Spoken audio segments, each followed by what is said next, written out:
Avri Citron here with Rory Cowan here in Dublin, and we have the questions have been sent by Karen for you. How are you, Karen? Hello, everybody. Right, Avri, let's go. What's the questions now? So, Rory, Freddie Thomas asks, now you've left Mrs. Brown's Boys, what can the UK fans and overseas fans see you doing? Will we see you on UK TV again? Well, hopefully you'll see me on the UK TV soon, because I've got somebody in the UK now that's looking after me. He's coming into Dublin next week. He's an old friend of mine, actually, somebody that I knew years ago when he worked in Dublin, and he's coming in and we're going to discuss projects for the UK. So hopefully I might have, next time I'm doing a video, I might have some more news for you. But I'm doing a lot in Ireland at the moment, but hopefully there will be something to come up now in the UK. You never know. And Fiona Haughey from Donegal asks, who's your favourite fan? My favourite fan? Well, all of my fans are my favourite fans, I have to say, but I do like, well, Karen is great. She runs the fan page, my fan page, the Rory Cowan official fan page. But there's also one, Sue Humphreys. The names that come to mind, Sue Humphreys is lovely, and Heather Wilson. She's the one that puts up every day. She trawls the internet to find photographs of me, and she puts up my favourite Rory smiling pic of the day. And I love them. I actually love those. I just think that's fabulous, that what she does. But she does it, and it's great. And she came over to see me in a panto a few years ago as well, when I was in the Tivoli.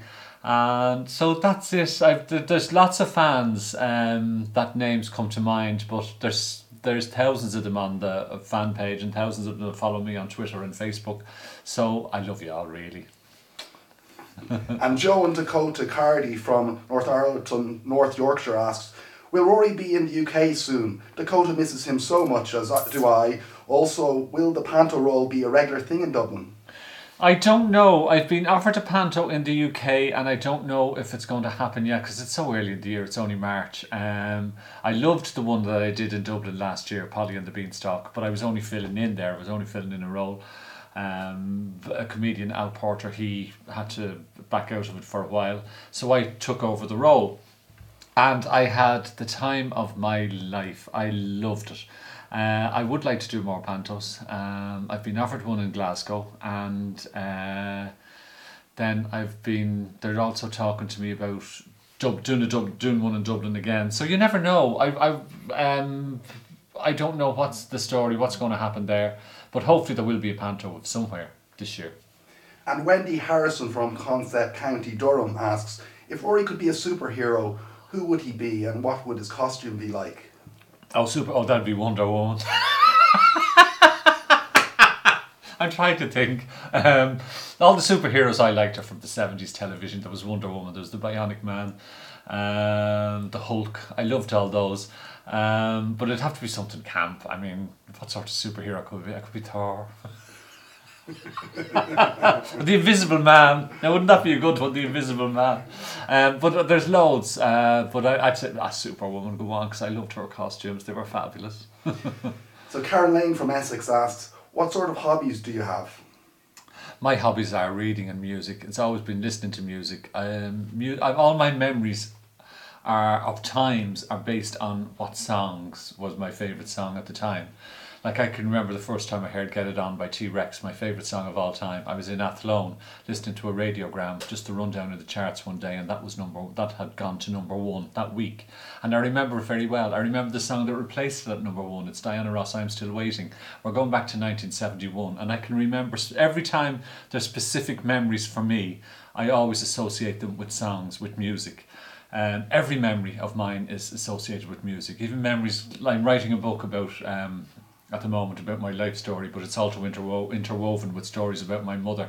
And all the memories of my mother, the very funny memories, they're also associated with songs that were hits at the time, or that songs bring me right back to the very first time I heard them and how I felt when I heard them. It's the most bizarre thing, but all my memories are associated with music. So listening to music, buying vinyl. I mean, I could spend all day in HMV, it's gone now, but Tower Records here in Dublin. I could spend all day in Tower Records and be blissfully happy just browsing through records. I could do that for a whole afternoon, and I would come home thinking I've had the most successful day, I've had a busy day, I've had a lovely day. And just doing that, I absolutely adore it. And then there's books I read. I'm a ferocious reader. I read about maybe 3 books a week. I read all the time. I have a Kindle as well for when I'm out that I take with me just in case I'm going in for a cup of coffee. So I will continue reading a book that I get on Kindle. But I do love the hard copy, the proper books from a bookshop. I love them, and I love being in a bookshop. I love the smell of books. I love everything. They would be my main hobbies. I'm also doing Pilates now, so that's another hobby that I like. And walking. I like walking. I'm getting old now. Actually, do you like me mug? That's from the Panto last year. Oh, listen, before we go any further, do you like me orchids? Aren't they fabulous? I've 3 there now. Somebody got me this one, and then I bought the other 2. But the only thing is, I don't know how to care for them. I have no idea how to care for orchids. So if any of you have any tips on how to care for orchids, just let me know. Let me know on Facebook or Twitter or through the Rory Cowan official fan page. If you've any tips on how to look after orchids, let me know. So Gladys Parks from Nova Scotia, Canada asks, what is going to be your next project? Well, the next project is the book. I'm doing that at the moment. I'm also in talks with people doing a radio show here, which I want to do. That was been my plan from the time I left Mrs. Brown's Boys, but we have to organise that properly. So I'm still in talks for that. And Gogglebox Ireland will be coming back, so hopefully I'll be narrating that again. So there's things going on, and then when this agent from the UK comes over to meet me, maybe the next time there will be lots more, because I want to do a lot of stuff in the UK, and so we'll just see what happens. So James Branston from California, USA asks, if you had any advice for an aspiring actor, what would it be? An aspiring actor. The weird thing, like, I never trained to be an actor, so getting advice from me is weird. I fell into acting by mistake. An actor left. This is a well-known story. An actor left, and Brendan O'Carroll says, "You're here every night. You know the lines. You're on." And that's how I got into it. But looking at it, I'd say if you want to be an actor, get into the theatre in some ways that you can. I always think that if this is what you want to do, then you have to be around where you want to do it. My first job with Brendan O'Carroll when he was on stage, I was his publicist, but I was also at the shows selling programmes. So if you want to be an actor, get into a theatre, even if it's just selling programmes or working in the confectionery stall, but be in the theatre. And then maybe things will happen out of that, but you've got to be in there. There's no point in sitting at home waiting on the phone to ring, because it won't. So get out there, get out and about, and get into a theatre, doing something in there. If it's not acting, do something in the meantime until an acting thing comes up or an opportunity to act comes up. But it's something that you'd really want to have to do. Like when I did it, I thought, well, this is I'll only be filling in. But after I did it a few nights, I actually loved it. I really did. I enjoyed it. I had a great time doing it, and the shows were very funny, and I had great lines. But I will say about Brendan, he did write a great character there, and he really gave that character some lovely lines. So it was fabulous. But if you want to do it, just try and get into the theatre in some way. And if you are an actor, if you've qualified or you've studied and you're sitting at home, there's nothing happening. There's also directors that are out of work. There's theatres that are dark. There's set designers who are out of work. Try and set up a co-op and maybe arrange things where you split money with the theatre. With the money that comes in, you split it and try and do things like that and put on shows. But just the worst thing you can do is sit at home saying I want to be an actor and just wait on the phone to ring. It's not going to happen. Make it happen. So Rebecca Harrison Mace from Nottingham says, if you could be any film that has ever been released, what would it be and what character would you play? Any film? Well, my favourite film of all time, and I never get tired of looking at it, is Oliver, the musical. I adore that film. I must have seen that over 200 times. I love that film. I love the big production numbers from years ago. Cleopatra I liked, and the musicals I loved. But Oliver was a fabulous film. I'm trying to think, what film would I be?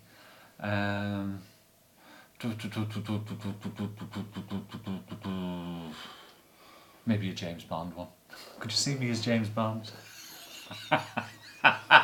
Oliver Bond. James Bond, let me think now. Maybe something like James Bond, travelling all over the world. And in luxury. That would suit. Luxury suits me. I don't have it all the time, but it does suit me. It's something that I do like. You might as well, if you're going to travel around the world, you might as well do it in style. Look at it that way. Well, Deb McCarroll from Toronto, Canada says, Rory, you've had an amazing life so far. What, if anything, you do still want to do in life? What's your biggest regret in life? Do you ever think, I should have done it this way? And being a gay man, any regrets about that? I've had a charmed life. There's no point in saying I haven't. I did a thing recently for Irish television here, a documentary about being gay before it was legal and before decriminalisation and before gay marriage was introduced and all this was made legal. And everybody else on the thing, God loved them. They all had horrible lives. They were bullied, they were thrown out of homes, their relationships broke up with family members and stuff like that. Never happened to me. I didn't recognise any of it. Being a gay person for me was fabulous. Now, it might have worked out that it was in the industry that I worked in. I was in record companies and I was dealing with people in television and radio, and where it wouldn't matter. And I was in the city. I was in Dublin, so maybe if I was stuck down the country somewhere in a village where you think I'm the only one there, maybe that might have been an issue. But that wasn't my life. My life, I have had a charmed life. What was the rest of the question? Well, about any regrets being gay? No, absolutely no regrets whatsoever, because I made some wonderful friends that I never would have met if I had been straight. Two of my very best friends are Ken and Robert, and I met them in the early 80s, and they're still best friends of mine now to this day. I would never have met them if I wasn't gay. I met them on the gay scene, and they are the best friends anybody could ever want. They are just fantastic. I love them to bits, and the thing is, I only met them because I was gay. They would never have crossed my path if I was straight. It would have happened. So that's an awful opportunity. The regrets, I don't have any regrets. What I would say to everybody is never listen to a sinner who tells you that gives you career advice. Don't take it. Do what you want to do all the time. No compromises on this, because you will always get family members like a mother or a father or a brother or an uncle or somebody.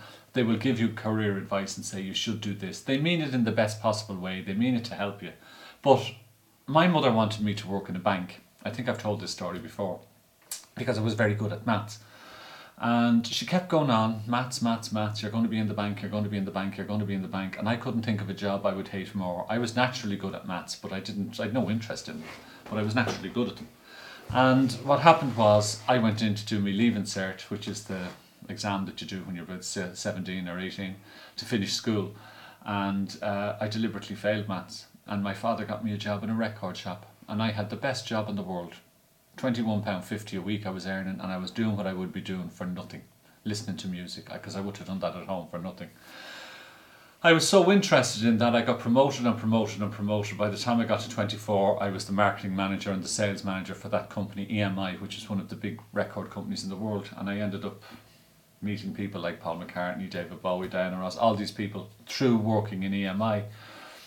And then because of that, if I'd got a job in the bank, I would never have met Brendan O'Carroll, so I wouldn't have been in that job either, and I wouldn't have been the opportunity to play Rory Brown wouldn't have come up, and I wouldn't be where I am today. And the only reason where I am today is because I didn't listen to career advice. That was really, people were with their best intentions. They wanted me to do what they thought would be the best thing for me. You know yourself what's the best thing for you. So anybody, even a career guidance officer in school, don't take advice from anybody on work. Do what you want to do. And just make your own decisions. And because if you take a job that you like, even if it's only sweeping in whatever it is, and in the industry that you like, you will move on very quick. People will notice you. If it's just the coffee boy or the coffee girl or whatever in a certain business that you want to be in, you will be noticed very, very quickly because you've an interest in working in that industry, and you will get promoted in it. So never listen to anybody that gives you advice, career advice, never. So I think I've answered that, have I? Heather Wilson. Now, this is one of the the fans' favourite fans you were asking about earlier on. Hey, Heather. From Ayr in Scotland asks, what is Rory's earliest memory in childhood? Oh no, my earliest memory was... I do remember I was in a pram. That's how young I was. I was in a pram. And my auntie and my mother, my auntie Eileen and my mother, were singing to me. They were singing that song. Oh, what is it? Swim said the mama fish, swim if you can, and they swam all over the dam. Da, da, da, da, da, da, da, da, da. And they were singing this, and they were making these loud, and making expressions with it, and I was gurgling and laughing, and I remember that. So I was in a pram, so that's very young. That's very, very young. I must have been about between 1 and 2 at that stage. But I remember that very, very well. My mother and my Auntie Eileen singing. Auntie Eileen is dead now, God love her. Well, Paula Thompson from Cheshire asks, what pet would Rory have? He seems to enjoy ructions. Ructions. That's not even my cat. He belongs to Paul, who lives across the road. But I adore that cat. I love cats. Cats are brilliant. And what I love about cats is cats get attached to places, not people. Dogs get attached to people, not places. Cats are very independent. I like that. I like that about them. I like the idea that if I had a cat of my own, I could go on holidays, or I could go on tour, or I could go away and just leave the cat out and know that the neighbours, the cat would have 3 or 4 places that will feed him because he goes to different places. That's what cats do. You couldn't do that with a dog. You've got to put dogs into kennels. You've got to exercise the dog. You've got to go around and you've got to pick up the shit and everything. Oh, I couldn't be doing with that. Cats are the perfect animals for me. I just love cats because they're independent. They're a bit like me. They're loners. They like their own company. They're very comfortable in their own company. I'm like that. I don't mean to say I'm a loner, but I do like my own company. I do like not living with somebody. I'm like a cat that way. Cats don't like other cats hanging around them. I'm okay with people, but in my own house here, I like to live alone. I don't want to live with people. But cats, that's what it would definitely be. I adore cats. And Ructions turns his back to you sometimes, doesn't he? Oh, when I come back, when I've been away, Ructions, like, he'd let you know. He would come in and he would just sit with his back to you for a while until he forgives you until I realise that.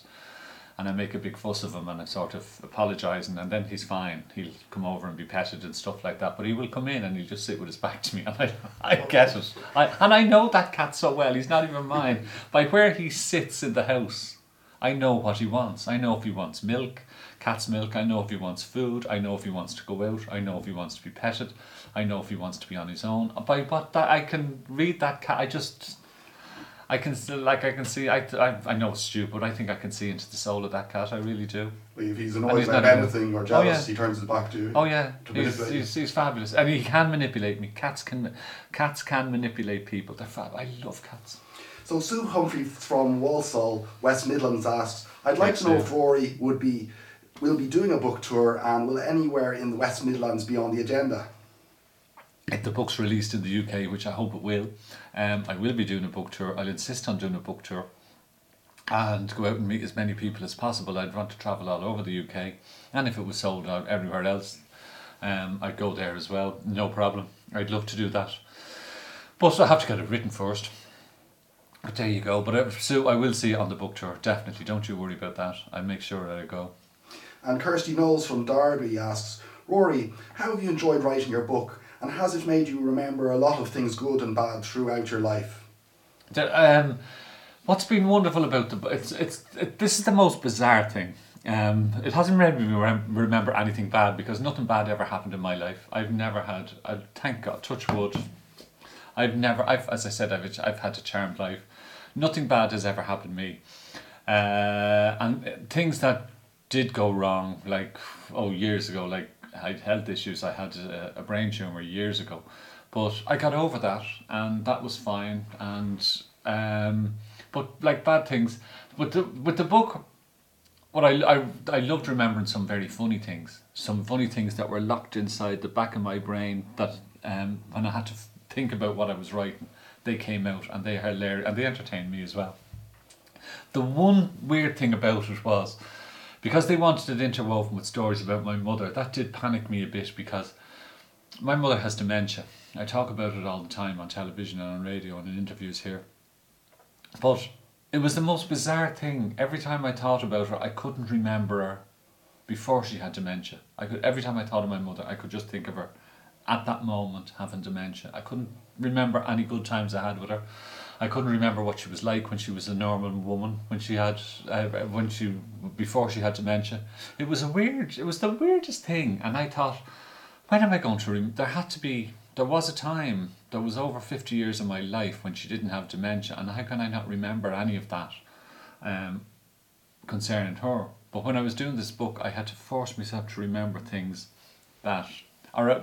doing it forced these memories back, and there's some lovely memories, and there's some very funny memories, because my mother, God love her, she hadn't a clue what we were getting up to, because in the 60s and the 70s and the 80s and stuff like that, it was much freer than now. Like, kids now can't go anywhere without their parents knowing about it. Like, in my day, it was like, if we were in the 60s and you'd go out in the morning and you were encouraged to go out and you were told not to come back until the street lights were on. So what you got up to was your own business, and so it was a much freer time as a child. And of course, when you've nothing to do and when you're out, you will get into mischief. So that's going to be a lot of the stuff that's in the book, and some very funny things in there. So there you go.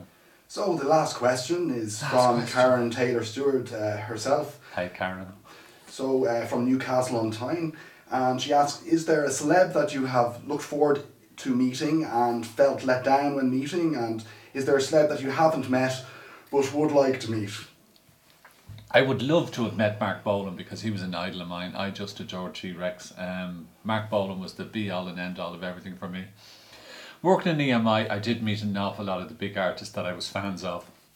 Kate Bush, Paul McCartney, Diana Ross, David Bowie, Tina Turner, Duran Duran. I met all these people and they were lovely. I always found that the big acts, they were lovely. They were very professional. They were there to do a job. If it was promoting an album, they were promoting the album, and the Pet Shop Boys and stuff like that. I met all them. They were very professional. They were lovely. They were very, very nice. It was the new acts that I found when they had a little bit of success. But I can understand it. They would go mad, and some of them were very arrogant and very ignorant and stuff like that. I remember, I won't say who it was, but I remember one guy, they'd won #1 single at the time. And they came over to Ireland doing promotion, and we were sitting in the hotel, and the guy had his feet up on the table in the lounge of the hotel, and I thought, and then he was smoking. You could smoke at the time indoors, and he just put the cigarette and he just put it into my coffee and looked at me to dare me to say anything, and I just thought, you're not going to have a second #1 single here in Ireland, because I am never going to push your albums or your singles anymore. You doing that now, you can do it like maybe, and I knew he would have done that in the UK, and it doesn't work for you, because the people who in the record companies will not work for you like that. Cliff Richard was a joy. I thought this man was wonderful, and he was very, very professional. He would do what he had agreed to do, and he would do it to the best of his ability, and he was a joy to work with. When he came over to Ireland, or doing the Late Late Show, or doing promotion for singles, or even when he was doing concerts, he was just the successful ones that had a long career. They were a joy to work with. It was the newer ones that were a bit difficult and stuff like that. But then again, some of them were nice too. So, and the other celebrity that it was never an ambition to meet people for the sake of meeting them, because they're not going to be your friends. You'll meet them and you'll say hello, and you would, and if it's work-wise, they will do the work, but then they go. They are not going. It's very rarely that you would end up being good friends with people with celebrities that you would meet, because they have their own friends anyway, and they're not looking to make new friends.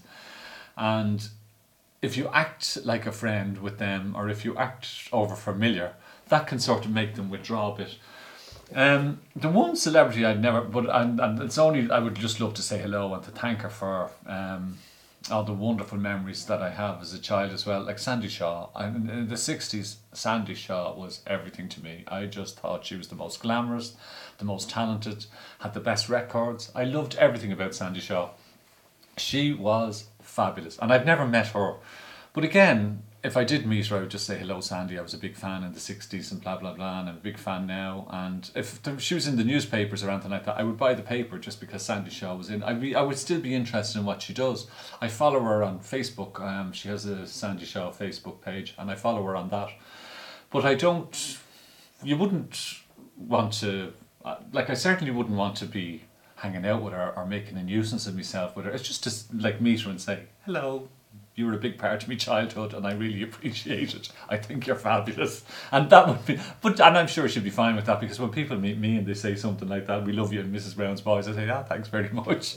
And it's lovely to hear. So that would be it. I wouldn't want to impose myself on anybody. That was, because it's not going to work, and you don't want to be that person that they're just trying to get away from. So there you go. If you meet people that are famous, just say hello and be nice, be civil, pass the time of day, and it'll be fine. And that's grand. They will never be. The chances are of them being your best friend, it's not going to happen. So just be civil like you would be to anybody you'd meet. That's all I can say.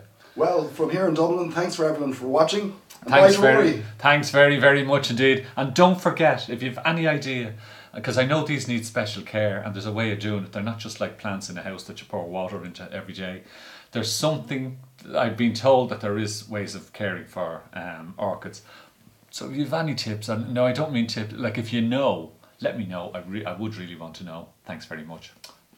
Love you. Bye bye.